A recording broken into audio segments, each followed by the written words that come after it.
So let me show you how to download Wondershare Filmora 14. The first step is to go to your web browser and type Wondershare Filmora 14. It is usually the first to appear. Click on it and it would lead you to the website. Then click on free download and wait for the app to download.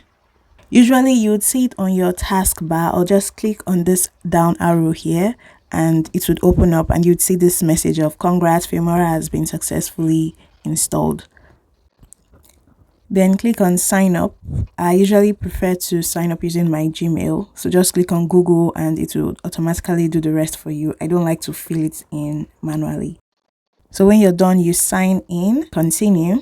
And there you have it. In my next video, I'm going to be teaching you how to use Filmora as a video editor, as well as how to use the updated AI tools. So make sure you click on the subscribe button and give me a big fat thumbs up. Bye.